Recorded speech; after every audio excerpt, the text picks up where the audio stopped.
Hello and welcome to Diabetes Connections in the News. I'm Stacey Sims, and every other Friday I bring you a short episode with the top diabetes stories and headlines happening now. In the News is brought to you by Edgepark. Simplify your diabetes journey with Edgepark. Our top story this week: do men and women have different insulin requirements? A new study conducted across Europe says yes, women overall need less. Published in the Journal of Diabetes Science and Technology, this study looked at over 9,000 adults with type 1 diabetes using data from people using the Diabeloop hybrid closed-loop system. In this study, women needed 14% less insulin overall than men. The researchers say this has important implications for practical management of insulin therapy. Right now, the treatment guidelines provided by both American and European diabetes societies do not have gender-specific recommendations. The co-founder of Diabeloop says this study also highlights the capacity to discover new insights from big data analysis of real-world data. New drug therapy in those lucky diabetic mice boosted insulin-producing cells by 700% over 3 months, effectively reversing the disease. Scientists at Mount Sinai and City of Hope have been able to grow new beta cells in the body in a matter of months. This therapy involves a combination of 2 drugs, one of them a GLP receptor agonist, that class of drugs that includes Ozempic. The researchers tested the therapy in mouse models of type 1 and type 2 diabetes. The signs of the disease quickly reversed and stayed that way about a month after stopping the treatment. These are animal studies, of course, so there's a long way to go here. One of the drugs has undergone a phase 1 clinical trial to test its safety and tolerability, and more trials are planned in humans next year. Stem cell-derived beta cell replacement therapy continues to show benefit in people with type 1 diabetes. Vertex says that of a total of 17 patients, 3 have achieved the elimination of severe hypoglycemic episodes with an A1C less than 7 at 1 year, and they no longer need insulin. The company provided more details about the deaths of 2 study participants. We talked about that earlier this year, and they say the deaths were not related to the stem cell products. And in fact, they say there have been no severe adverse events related to the product itself. For now, people selected to be in these studies are those who experience frequent severe low blood sugar, deemed to be a greater risk to the patient than that of the immunosuppression that goes along with this kind of infusion procedure.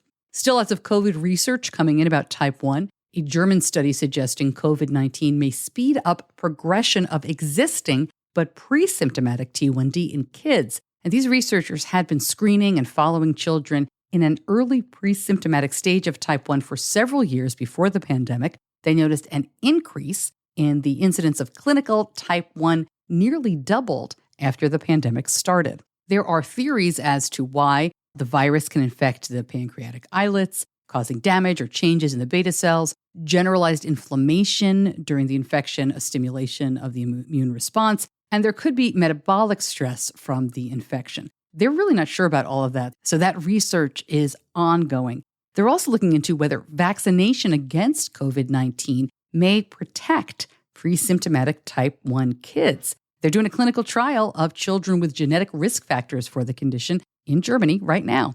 The FDA says no, for now, to Novo Nordisk's weekly insulin, and this has been approved in Canada and should be available there shortly. It is called a weekly. We told you about it recently. But the FDA says it wants more information related to the manufacturing process and the T1D indication to complete the review.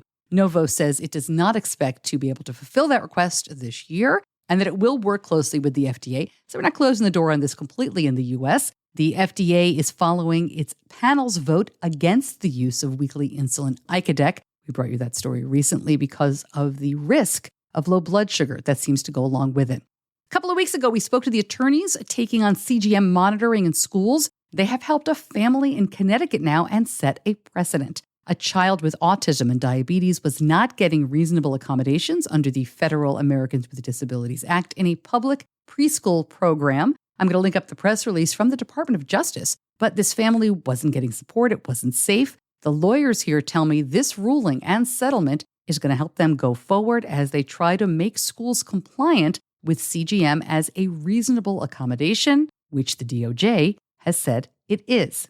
Ozempic could lower the risk of dementia and a range of other mental problems compared with other existing treatments for patients with diabetes. And researchers found Ozempic cut nicotine dependence in those patients. And this was a study looking at medical records from more than 100,000 U.S. diabetes patients, including more than 20,000 who were prescribed semaglutide between December of 2017 and May of 2021. After a year, patients who took Ozempic had almost 50% lower risk of developing dementia than those on another drug, Januvia. It was 9% lower than those on Jardiance. Previous research has showed that diabetes patients are at a greater risk of developing dementia. This is an observational study, so they are now looking to replicate it in a controlled trial.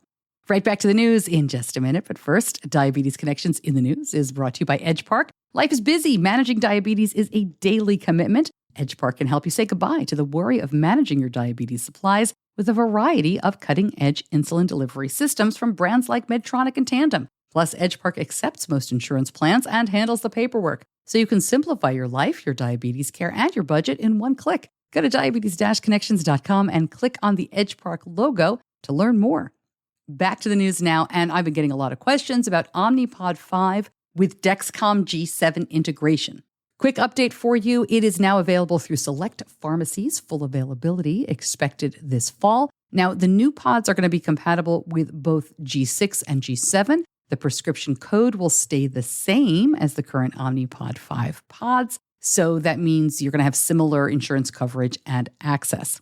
If you are using Omnipod 5 right now, you're going to get new pods compatible with Dexcom G6 and G7 through your regular pod refills. No new prescription is needed. At the end of July, you will receive a free software update for the Omnipod 5 app to your controller or compatible Android smartphone. I will link up more information from Omnipod on this, and when the update comes out, it'll probably be one of our top stories, so stay tuned. Big promises about long-term implantable blood glucose monitoring from a company called Focus. They say they're partnering with GlucoTrack to, quote, transform how people with diabetes interact with their condition. They're not calling this a CGM, rather it's a CBGM, continuous blood glucose monitor, because it will measure glucose levels in blood, not in interstitial fluid like CGMs do. The company says this is a fully subdermal location with no external wearable. In preclinical studies, the CBGM has a MARD of 4.7 at day 90. That is much lower than CGMs currently on the market. Dexcom and Libre are in the low 8s right now, but this hasn't been fully tested in people yet. Human clinical trials are set to start later this year. No details on how the information is going to get from the fully subdermal location to an external device like a receiver or a phone. Long way to go. So for right now, firmly in the I'll believe it when I see it category, but also really hopeful. Very interesting stuff. And finally, big congrats to Jaime Ferrer. He's heading to Major League Baseball. He was drafted during day 2 of the MLB draft. He's going to the Minnesota Twins. The club says they have had their eyes on Ferrer since high school. I just saw him at Friends for Life in Orlando. He was at the Tandem event. He's a Tandem ambassador. Super busy with all the kids that wanted to meet him. Many of you have seen his story or even know the family. His mother has been very involved with Beyond Type 1, and I know a lot of you have followed him since he was, I was going to say a young man, but a younger man. He's still a very young man. So congratulations to the family. I'm going to reach out and try to get them on the podcast soon. I love it. Congratulations again. All right, that's it for In the News. Join us again next week for Diabetes Connections and Diabetes Connections Type 2. I'm Stacey Sims. I'll see you back here soon. Until then, be kind to yourself. Diabetes Connections is a production of Stacey Sims Media. All rights reserved, all wrongs avenged.